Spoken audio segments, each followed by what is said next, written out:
ጥሎብኝ እሱን በጣም ነው የምወደው። ብዙ እኮ ሜዳ ላይ ያየነው አይደለም ግላል ያመሃል እንደ ምናምን ነው የምትሉኝ፣ ግን ሜዳ ላይ ካለ እኔ እሱን የሚያክል ሰው ያለ አይመስለኝም። በቃ እኛ ቤት ውስጥ የለም።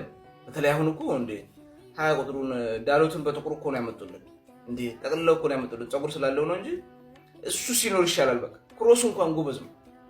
በርግጥ ሲዝኗ ስታልቅ ይነሳል፣ ሌላ ሰው እንዳናመጣ ያዘናጋናል። እኔ ሲዝን መጨረሻው ሊሆን ነው የሚገባው። በቃ እሱ ግን ያው የቦርናችን ሌጀንድ ነው። እኔ አሁን ከሱ በኋላ ሊቻን ነው የምወደው፣ በጣም የምወደው ሊቻን ነው ከሱ በመቀጠል። እሱ ግን ሌጀንድ ነው የዚህ ቡድን እና ሜዳ ላይ ካለች በጣም ቅመም ናት፣ ሁሉ ነገር አላት። በተለይ ክሮሷ በጣም ነው የምወድላት።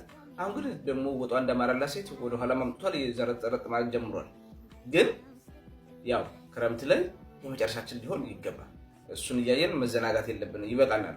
በብዛት ሆስፒታል ነው ጊዜውን የሚያሳልፈውና ይበቃታል። ባይዘዌ የዚህ ልጅ አለመኖር ደግሞ የአሞሪምን የተከታታይ ክፍል አዳክሞታል። ያልጠበቅ ነው። እኔ በዚህ ደረጃ አይመስለኝም ነበር። ግን አሁን ላለን ስኳድ ሳሊባ ነው እሱ። እኔ ብዙ አላምናቸውም። እኔ ማጉዌሮ ራሱ በጣም ታወዱሳላችሁ ምናምን አላምንም።